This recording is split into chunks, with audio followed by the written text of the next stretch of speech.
conferencia titulada Enterotomografía versus enteroresonancia magnética. Tema muy interesante. Así que bienvenido de nuevo. Muchísimas gracias, doctor. Bueno, yo creo que las cosas más importantes las hemos hablado, las tocamos en la primera conferencia. Ahorita únicamente lo que vamos a hacer es una ampliación y profundizar un poquito en el tema de enterotomografía, el cual de manera inicial se empezó con el grupo de enfermedad inflamatoria intestinal, buscando una manera de evaluar a los pacientes que entraban en este grupo de patologías, pero posteriormente hemos aumentado nuestra data y nos hemos dado cuenta de la utilidad que tiene el método en otras patologías. Tenemos entonces, vamos a ver un poquito lo que viene siendo cómo se dirigen los estudios en el caso de por qué elegir una enterotomografía. Viene sabido que la patología es realmente la que define el estudio, no el médico. Simplemente el médico conoce la patología y conoce la mejor imagen para evaluarla, pero realmente es la patología la que nos dice evaluarla de una u otra manera. Pienso que, como lo dijo muy bien el doctor Lander en su charla, él está buscando una patología vascular y él sabe qué imagen se va a acoplar mejor a esa patología vascular. Con respecto a enterotomografía y enteroresonancia en enfermedad inflamatoria intestinal, muchas formas de evaluarlo. Hoy vamos a hablar de enterotomografía desde el punto de vista de tomografía, de enfermedad inflamatoria intestinal en este caso, o patología de tubo digestivo delgado, desde el punto de vista tomografía y resonancia magnética, cuáles son los pros y los contras, y cuál elegir y cómo elegirlo. ¿Ok? ¿Qué podemos verlo? Bueno, realmente lo que queremos caracterizar es justamente el sustrato patológico de la patología. Queremos ver cuáles son esas características fisiopatológicas macroscópicas que se ven en el paciente, algunas por vía endoscópica u otras que están a nivel extraparietal, y cómo se van a traducir en un método de imagen que sea creíble, que sea factible y que sea entendible para todas las áreas que están involucradas. Tenemos entonces que vamos a buscar edema, hiperemia, proliferación fibroadiposa, la vascularización del mesenterio, el aumento del número de ganglios linfáticos y la presencia no de colecciones o alteraciones extraparietales. Tomografía computada y resonancia magnética se han demostrado muy superiores a los estudios varitados convencionales en aportar información fundamental en la patología transmural y extramural y en las complicaciones que condicionan el tratamiento quirúrgico. En otras palabras, veníamos de un mundo en el cual el tubo digestivo, eso fue hace ya unos cuantos años, se evaluaba por métodos varitados que, ojo, no están completamente fuera de competencia, no lo están, porque es el único estudio dinámico que tenemos. Nosotros damos un medio varitado y lo podemos ver mediante un intensificador de imágenes en tiempo real, cómo es su recorrido a través del asa intestinal. Esto no nos va a dar ningún método. Algunas secuencias en cine de resonancia magnética lo pueden emular, pero nadie es tan dinámico como la radiología convencional varitada. Lo que sí es cierto es que la evaluación parieto y extraparietal la da mucho mejor tomografía computada y resonancia magnética. Tenemos un aspecto pequeño, y lo voy a mencionar muy rápido, que es la preparación oral, y eso lo vamos a ver más adelante, que es el hecho de que estos ya son estudios en los cuales no vamos a utilizar un método radioopaco endoluminal. ¿Por qué? Porque no me permitiría una evaluación de la mucosa, ¿ok? Y de la pared intestinal. Vamos a ver un ejemplo más adelante, pero entonces nos vamos ya metiendo en la cabeza que a pesar de que sí se le da una preparación oral al paciente, esta lo que busca es la distensión del asa intestinal, que se mantenga esa distensión del asa intestinal y crear un método de contraste, de la manera que cuando venga la inyección del medio pueda verse un mejor detalle mucosal, parietal y extraparietal. Perdón, que la pasé. Con respecto a las fases, lo que habíamos hablado anteriormente, todos los pacientes son diferentes, sin embargo, en patología de intestino delgado, específicamente en enfermedad inflamatoria intestinal o en algunas donde hay que tocar estructuras vasculares, se deja todavía la fase rápida. El doctor Lander en su exposición, él decía que él se iba de una vez a una angiotomo. Tiene toda la razón. En tomografía computada por enterotomografía, una de las fases es realmente un angiotomo. Es una fase rápida de 20 segundos o cuando te llega el SmartPrep que ya hay contraste en aorta. ¿Okay? Aunque eso concierne al médico radiólogo, también es importante que ustedes lo sepan, que disponen de esta fase durante el estudio de enterotomografía. Tenemos entonces el resto de las fases, una fase venosa y dependiendo de la patología que estamos sospechando, la complementación del estudio. Aquí les quería mostrar cómo cambia la distensión de las asas intestinales con los diferentes medios. El doctor Fishman, que fue el que les mencioné en la charla anterior, él dice que él prefiere lograr la sobredistensión de asas intestinales con agua pura, simplemente aumentando volúmenes y disminuyendo tiempo de ingesta. Es decir, agarro un paciente, le doy 2,5 litros de agua que se los tome en 10 minutos y a los 20 minutos lo acuesto. Así lo voy a lograr, porque lo invado menos. El problema es, ¿todas las personas toleran tomarse 2,5 litros de agua en 10 minutos? Yo creo que no.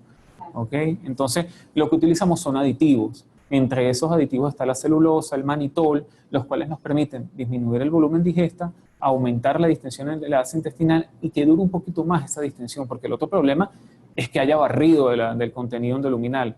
Por lo tanto, si el paciente lo hizo bien, pero hubo algún problema entre la ingesta de la preparación y la adquisición del estudio, igual vamos a tener una asa deficiente, que lo más importante, o insuficiente, que lo más importante es que el radiólogo lo diga en el reporte, para que el gastroenterólogo o el que solicitó el estudio sepa qué fue lo que ocurrió. Mira, el paciente tuvo 3 episodios de mesis, el paciente tuvo 3 episodios de diarrea, la solución realmente el mannitol es un laxante, o sea, no soportó, el paciente no soporta grandes volúmenes, y para de esa manera saber qué esperar del estudio. Lo que les decía con respecto a la utilización de contraste oral, vemos la imagen que está a su derecha, en la cual se utilizó un contraste, en este caso iodado, y la imagen que está a su izquierda, en el cual se utilizó una preparación para enterotomografía. Son completamente distintos los dos estudios. En el estudio de su derecha pareciera que fuera un engrosamiento concéntrico focal irregular del asa intestinal completamente inespecífico porque no es estenosante. Sin embargo, en el estudio que está a su izquierda se ve que hay una estratificación, se ve que hay una hiperemia mucosal, se ve que hay un comportamiento distinto del resto de las asas intestinales en el contexto de un engrosamiento concéntrico focal no estenosante del asa. Las dos imágenes nos dicen información distinta. Uno nos habla de un proceso agudo, uno nos habla de un paciente que está agudo en este momento, el otro nos habla de un engrosamiento inespecífico. Muchas veces en los estudios tomográficos, en los estudios de imágenes, yo soy sincero, cada vez uno se encariña más con la palabra inespecífico. Y yo creo que el tratante se debe sentir molesto cuando ve esta palabra, pero es que no debemos brindar falsas expectativas. Es un error brindar falsas expectativas. Es mejor decir, mira, esto hasta ahora es inespecífico, sin embargo, podemos hacer un complemento por resonancia magnética con una técnica especial, una difusión, un mapa, o hacer una técnica mixta con saturación grasa y poder saber qué es exactamente. Y no simplemente dejar al paciente con un falso diagnóstico. Vemos, bueno, nuevamente, pacientes que se realizaron para enterotomografía, la diferencia entre utilizar un método que sobredistienda las asas intestinales y un método que no las distienda del todo, siguen siendo diagnósticos. Vamos a poder ver alteración parietal propiamente, sin embargo, la sobredistensión nos va a permitir aumentar la sensibilidad del estudio. Vemos aquí ejemplos de enterotomografía con afectación focal en procesos agudos. Vemos una estratificación con un engrosamiento parietal segmentario estenosante. Esto es un paciente con Crohn. Podemos entonces en este caso darle información al gastroenterólogo que solicita el estudio y decirle, mira, tu paciente se está comportando ahorita dinámicamente como un proceso agudo. No tiene complicaciones, no veo trayecto fistuloso, no veo colecciones, no veo fístulas, ni veo ni fístulas ciegas o unidas a asa intestinal, y al mismo tiempo complementar lo que va a requerir posteriormente el cirujano para saber qué es lo que viene después de este estudio. Y por supuesto, en el caso de que los pacientes caigan en tratamientos médicos, poder comparar contra estos estudios de cribado y decir el paciente ha mejorado, ha empeorado, ha mostrado respuesta parcial o total a la medicación que se le realizó, se le indicó. Vemos nuevamente aquí algunos ejemplos, áreas de estenosis, la tomografía en manos de personas que sepan utilizar los reconstructores, da muchísima información, se les puede dar incluso la extensión de la estenosis medida en centímetros o en milímetros, lo que ustedes deseen. Muchas veces esto tiene fines quirúrgicos o en otras cosas incluso terapéuticas. Podemos ver la evolución de un paciente según su respuesta, viendo cómo ha sido no solamente el comportamiento dinámico, el engrosamiento parietal, sino el comportamiento también del tránsito del asa, ¿ok? Esto es un ejemplo que ya muchas veces ustedes lo han visto, son casos en los cuales se cambia el patrón cromático de la tomografía para aumentar la sensibilidad de conseguir estas alteraciones. ¿A qué me refiero? Generalmente nosotros vemos blancos y negros en tomografía convencional. Sin embargo, hay maneras de decirles que queremos ver por lo menos 3 colores distintos. En este caso, azul, amarillo y anaranjado. En algunas ocasiones la hiperemia se puede relacionar más con ese tercer color. En este segundo caso lo están viendo, el paciente que está más a su izquierda, en la parte de arriba, ven que eso que está verde realmente es hiperemia producto de una fístula. Este paciente inicialmente en el estudio cromático normal no se veía. Cambiamos la escala cromática, empezamos a buscar un poquito más y conseguimos un trayecto fistuloso que posteriormente fue corroborado por el médico gastroenterólogo. Seguimos entonces un poquito las patologías que están extraparietales y las estructuras que están extraparietales y su evaluación mediante estudios con enterotomografía. Lo importante aquí es que no hay contraste oral positivo. Al no ver contraste oral positivo es más fácil para mí ver lo que viene siendo el contenido o las estructuras extraparietales y por supuesto las complicaciones que puedan haber. Paciente del doctor Beitia, por cierto, paciente con TBC, una ileitis inespecífica, vimos un engrosamiento concéntrico no estenosante moderadamente hiperémico de una extensión grande del ilio. A posteriores evaluaciones se llegó a la conclusión de que era una TBC.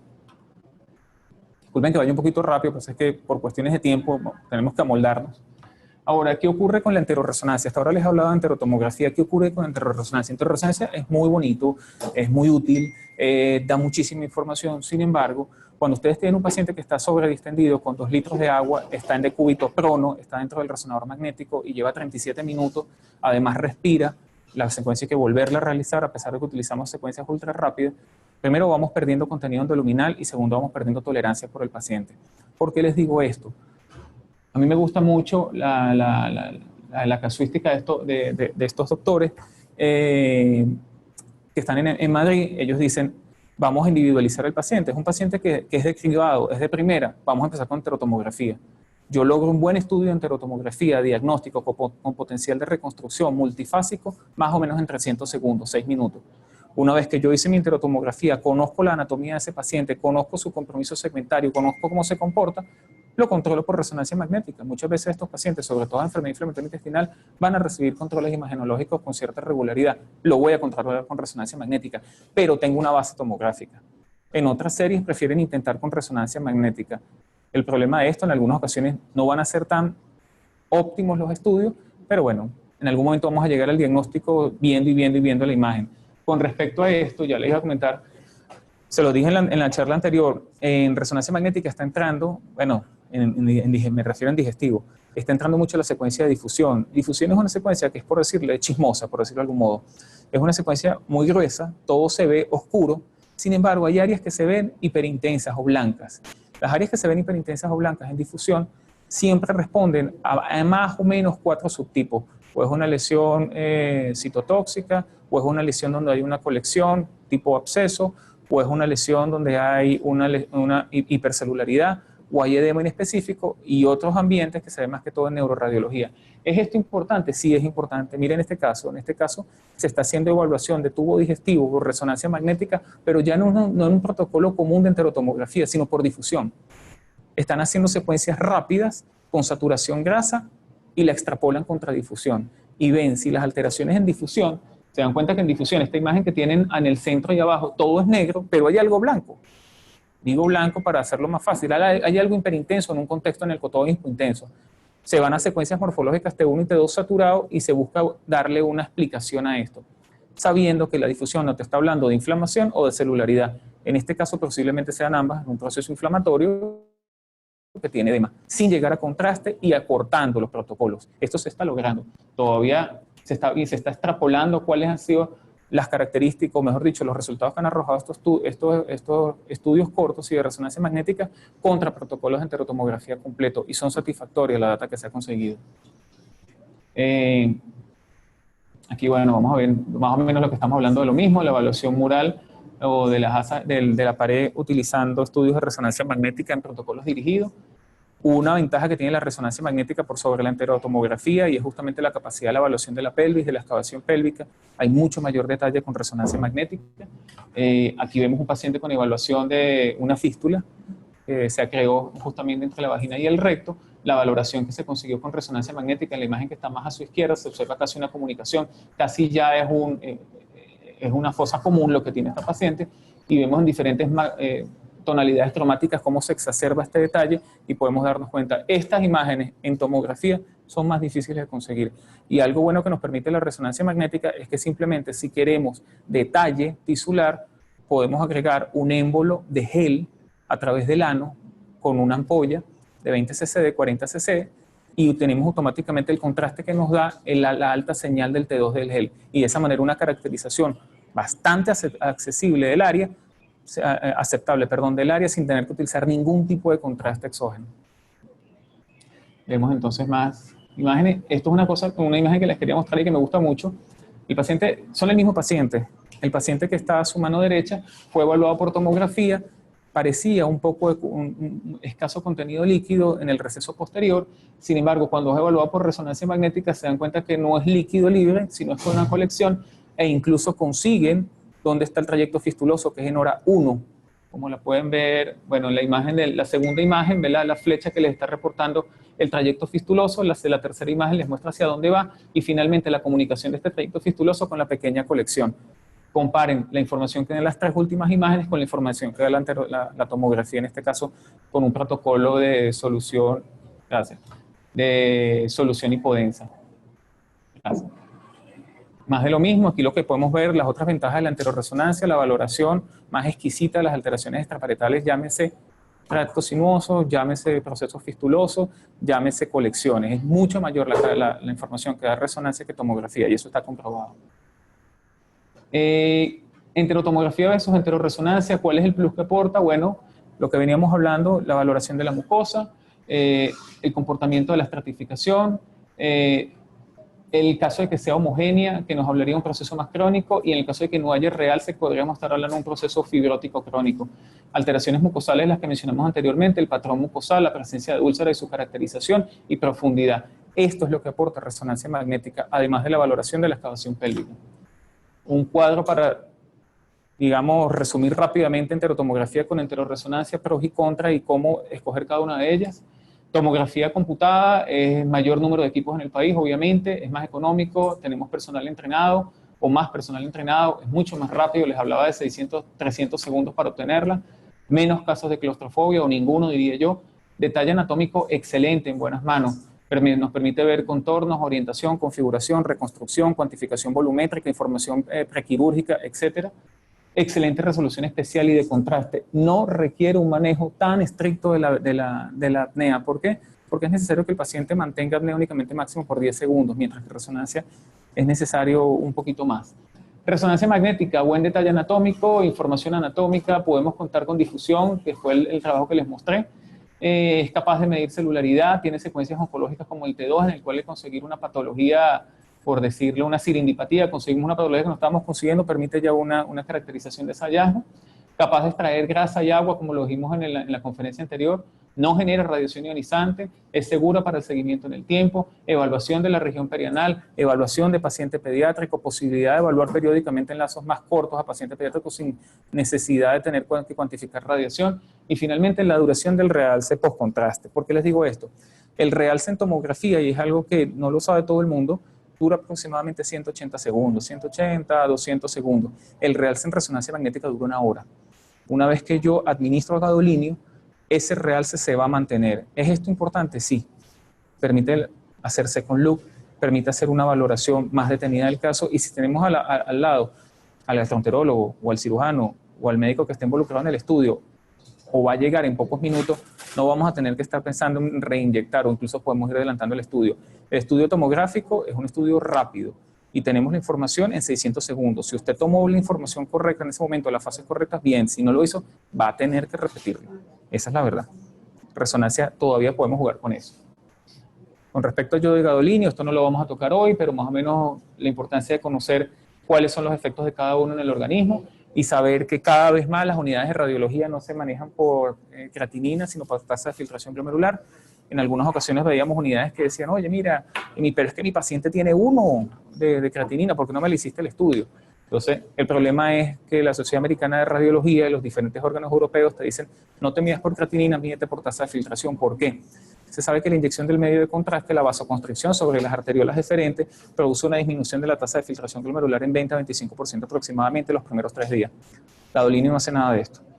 Por lo tanto, si yo tengo un paciente que me llegue y tiene una tasa de filtración glomerular en 38 y yo le inyecto, puede que me llegue a 28. Y si me llega a 28, ya lo dejé en insuficiencia renal aguda clínicamente significativa. ¿Ok? Entonces yo prefiero, aquí les tengo un ejemplo. Hombre de 70 años, de 1,70, con 48 años, viene con una creatinina 1,7. No, descártalo. Él no va para tomografía, pero ya va. Cuando usamos la tasa de filtración glomerular tiene 59, todavía está en rango de seguridad. Yo lo puedo hacer. Una mujer de 45, pesa 45 kilos, 1,47, 69 años, tiene una tasa de creatinina 1,1, pasaría por cualquier unidad de imágenes, pero cuando sacamos su tasa de filtración glomerular tiene 30.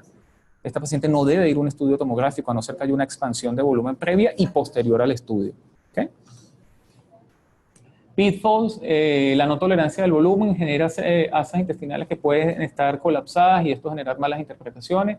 Esto se causa una distensión subóptima que permite o genera una disminución del detalle mucoso, aumento de los falsos positivos, áreas interpretadas como hiperrealce que realmente no eran hiperrealce, sino simplemente sumación de patrón mucosal, pseudoengrosamientos, artefactos ferromagnéticos, artefactos por movimiento y espasmo versus estenosis. Estas son las posibles formas que nos podemos equivocar. en los estudios de enterotomografía. ¿Podemos evaluar otras patologías más de la enfermedad inflamatoria intestinal con entero? Sí.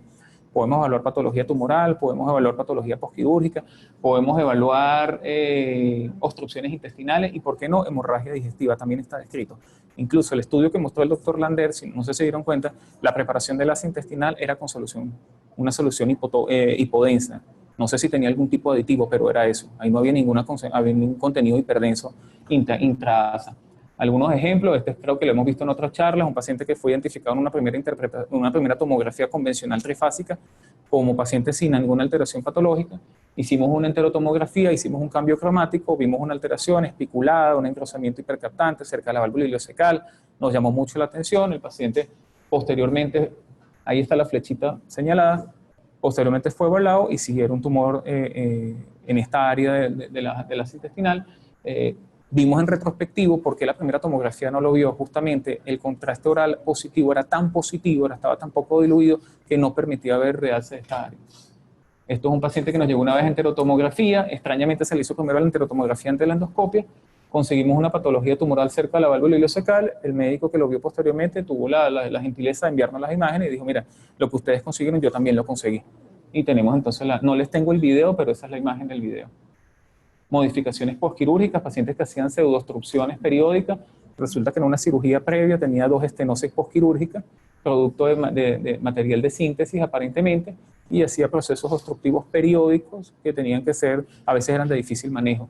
El estudio enterotomográfico, permitiendo una distensión de asas intestinales con un medio negativo, permitió la valoración y la reconstrucción. Y finalmente, en este caso, paciente cirujano de cirugía bariátrica que se estaba evaluando para un prequirúrgico, para una evaluación y, por supuesto, cura de hernia hiatal, lo que nos permite la enterotomografía, una distensión de asa intestinal y algo que nos da por ahora enterotomografía y resonancia no, es la posterior reconstrucción tridimensional del hallazgo. Esto con medios, ¿por qué no?, terapéuticos, prequirúrgicos, para poder elegir la conducta a tratar en el momento quirúrgico y qué esperar de ella. Eso es todo.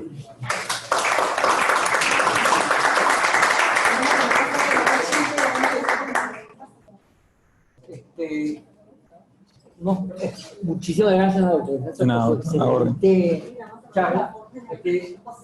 Si hay un pequeño tiempo para comentarios, preguntas, tanto del público presente como de los que nos siguen online. Fíjate, la verdad que cuando uno ve imágenes de radiología, y más aún de tomografía y resonancia, la verdad que uno siempre se impresiona por lo bonito de las imágenes. Yo siempre considero que para producir esta imagen hay que ser medio artista o hay que ser algo más que medio artista, ¿no? Sin embargo, en estos casos de enterotomografía y resonancia, surgen algunas preguntas. Habitualmente, el paciente con enfermedad inflamatoria intestinal que llega a este estudio ya tiene un diagnóstico clínico, endoscópico, histológico, e inclusive es un paciente que tiene una evolución. Lo que quiere decir que probablemente ese paciente no ha requerido de alguno de estos procedimientos de imagen. Entonces la pregunta que habría que hacer es, ¿cuál paciente con enfermedad inflamatoria intestinal realmente es necesario o se beneficia o tiene un objetivo que pueda cambiar el tratamiento o las opciones terapéuticas en enfermedad inflamatoria intestinal? Esa es la pregunta.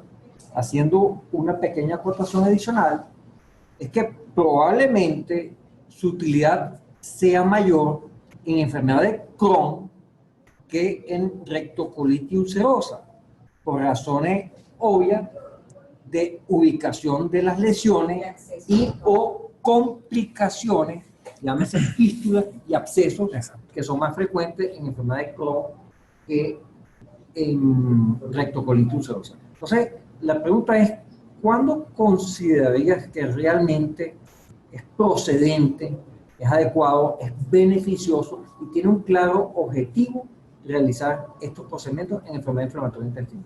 Bueno, realmente en enfermedad inflamatoria intestinal hemos conseguido que la mayor utilidad de enterotomografía, como usted bien lo dice, es la evaluación del paciente con enfermedad de Crohn. ¿Por qué? Por su comportamiento, porque es multifocal, porque puede estar distribuido en cualquier parte del tubo digestivo y porque tiene complicaciones extraparietales. Esta es la verdad, las complicaciones extraparietales de la enfermedad de Crohn, que no solamente son colecciones, también son procesos fistulosos. ¿Qué ocurre? ¿Por qué realizarlo? Porque las tomografías convencionales con medios positivos disminuyen la sensibilidad y especificidad de la tomografía, o mejor dicho, del estudio tomográfico para evaluar estas alteraciones extraparietales. ¿Cuándo el paciente se va a beneficiar? Justamente en los pacientes que tenemos ileitis inespecífica, en los pacientes que tenemos sospecha de enfermedad de Crohn, en los pacientes que queremos tener un patrón macroscópico de toda la asa intestinal y queremos tener un estudio que sea replicable, que pueda ser evaluado interobservador, que no, porque ¿cuál es el problema de los métodos endoscópicos que también lo tiene el ultrasonido? Es operador dependiente, fueron las imágenes que se tomaron al momento, fue la opinión del endoscopista, fue la opinión del médico radiólogo ecografista, fue la opinión del gastroenterólogo ecografista. Los métodos de enterotomografía nos permiten, realizados bien, nos permite tener un acercamiento imagenológico replicable que puede ser evaluado multiobservador, incluso second look, dependiendo de la información clínica que conseguimos del tratante, y de esa manera ver qué mayor información terapéutica puede brindar. Ahora, si la pregunta es ¿cuándo mandar un estudio de enterotomografía? Realmente en enfermedad de Crohn, como lo decíamos, sospecha de patología extraparietal, sospecha de respuesta a tratamiento, sospecha de complicaciones en la cronología normal del paciente, es decir, cuando nos hizo un cambio de patrón y el paciente me está haciendo algo raro. Pacientes posoperados, pacientes que ya han sido operados, nos tuvimos un paciente con que inicialmente se pensó que era una RCU, después se pensó que era una enfermedad de Crohn, etcétera. En verdad lo que hubo fue una colectomía total, pero el paciente empezó a hacer un gasto perianal en hora 7 y no se sabía de dónde venía. La enterotomografía nos permitió darnos cuenta que era una extensa colección que venía cerca del mullón postquirúrgico y esta colección había simplemente erodando, viajando caudalmente, finalmente realizó una especie de colección a nivel de la grasa mesorrectal y esto era lo que estaba saliendo al exterior, ¿ok? Sí, es decir, en otras palabras, seguramente, no todos los pacientes con enfermedad inflamatoria intestinal requieren de estos estudios, sino que estos estudios son muy útiles y pueden ayudar mucho en cuanto a diagnóstico y o decisiones terapéuticas en casos seleccionados, tal como has dicho. Me hace agregar otra pregunta. Es el ultrasonido. ¿Cuál es la utilidad del ultrasonido en enfermedad inflamatoria intestinal? ¿Y cómo puede asociarse o puede preceder, sería la palabra, y si eso puede hacer innecesario alguno de estos procedimientos de tomografía o de resonancia? El ultrasonido tiene un protocolo de enterocografía. Sí existe, está completamente descrito, hay una forma de realizarlo, también se va hacia la distensión previa del asa intestinal, una evaluación por cuadrantes. Lo que tiene a favor el ultrasonido, por supuesto, además de que es menos costoso, de que no tiene ningún tipo de radiación, que es mejor tolerado por el paciente, es que en los pacientes en los cuales hay una estenosis o hay una complicación parietal, generalmente hay una distensión de asa previa al área estenótica. Y ahí es donde viene la utilidad del ultrasonido. El ultrasonido va a poder conseguir esta alteración. Yo incluso tengo una presentación también de la parte de ultrasonido, va a poder conseguir el área de distensión de la asa previa y la característica o la caracterización de esa estenosis. En algunas ocasiones decía, no, pero es que no vamos a tener el comportamiento dinámico, no vamos a poder ver si hay estratificación. La estratificación se puede ver, lo que no vas a poder ver es la hiperemia porque no tienes contraste, y esto también es cuestionable porque existen ya desde hace mucho tiempo los medios de contraste por ultrasonido que tienen una fisiología completamente distinta, que es por burbujas, y que podría ser igualmente aplicable. ¿Podría suplantar el ultrasonido a la tomografía o a la resonancia magnética? Hay algunas cosas que van en contra del ultrasonido. Número uno, que la tasa de aprendizaje es un poco más lenta. Número dos, la persona que realiza el ultrasonido se sabe que son más o menos 30 a 35 minutos por paciente. ¿Ok? Es mucho más largo. Y número tres, volveríamos a caer en el problema de ¿y si él no lo vio? En el operador dependiente. Es algo que la enterotomografía y la enteroresonancia magnética no tienen. El estudio es replicable. Nosotros vimos aquí un paciente con el doctor Baitía, que posteriormente fue tratado en otro lugar como una enfermedad inflamatoria intestinal. El doctor Baitía no le cuadraba las cosas, me lo manda, yo lo hago y le digo, no, mira, esto parece, se está comportando como un neuroendocrino metastásico, o sea, no está comportando como eso. Él al otro día se fue para Argentina. Y los estudios que le hicimos nosotros aquí fueron los que estaban viendo en el Hospital Italiano de Buenos Aires. Porque él nos llamaba, nos decía, mira, están utilizando este estudio, oye, que sí, quisieran esta información. ¿Eso qué quiere decir? Es replicable. Les aseguro que si yo hubiese hecho un estudio ecográfico con el mejor protocolo posible, no lo habrían podido utilizar. Sí. Aquí hay dos preguntas y creo que con esto podemos terminar. Yo tal vez agregaría un muy pequeño comentario. Yo creo que no hay procedimiento que no requiera entrenamiento. Sí. Es decir, haga lo que vaya a hacer, requiere una persona interesada y entrenada, por una parte. Y dos, eso implica que todo procedimiento es dependiente de quién lo haga y cómo lo haga. Es decir, una enterotomografía o resonancia o una endoscopia o un ultrasonido tiene obviamente sus limitaciones, pero si está bien realizado, bien protocolizado, lo que le podemos sacar de ese procedimiento es mucho más que si no lo tuviera. Que lo hiciéramos, claro. Depende del explorador y obviamente hay una dependencia del paciente y de la situación particular. Aquí hay dos preguntas. Una de la UCLA que pregunta el uso de antiespasmódico o, leo aquí, comportamiento fisiológico, el uso de antiespasmódico.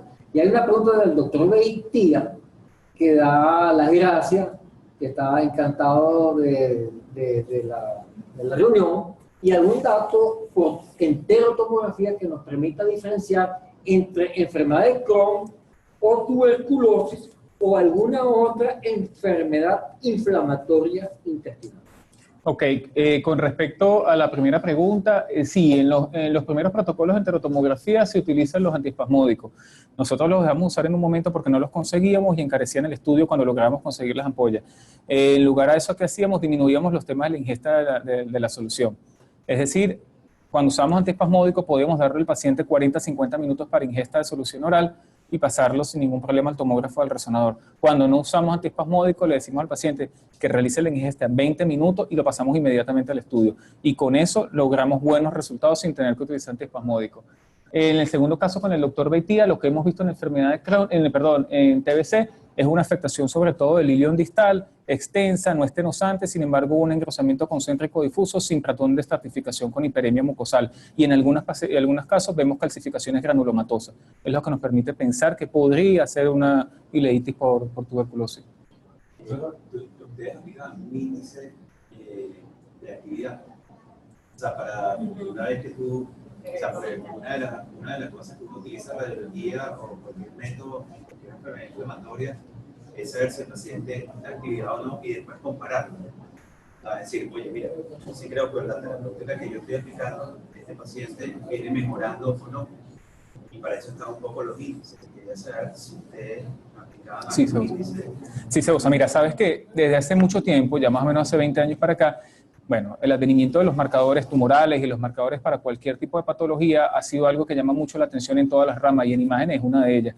El marcador que se utiliza en enfermedad inflamatoria intestinal es la hiperemia.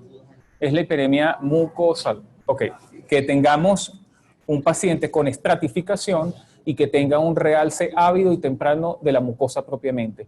Y es justamente el índice que utilizamos para ver respuesta a tratamiento. Cuando este realce o esta estratificación empieza a ceder y el patrón mucosal comienza a ceder, decimos entonces que utilizando la misma técnica, la misma densidad de contraste, 370, inyectado a 4,5 a 5,2 cc por minuto, el mismo volumen de contraste, 100 a 120 cc, con la misma técnica exacta, el paciente ha mostrado cambios en su comportamiento tisular o su respuesta al contraste. Esto podría estar en relación con respuesta a tratamiento. Y hemos tenido buenos resultados en algunos casos. Pacientes ya no presentan realce, sino un engrosamiento donde es difícil identificar una estratificación. Y lo consideramos de esa manera respuesta. Oye, muchísimas gracias.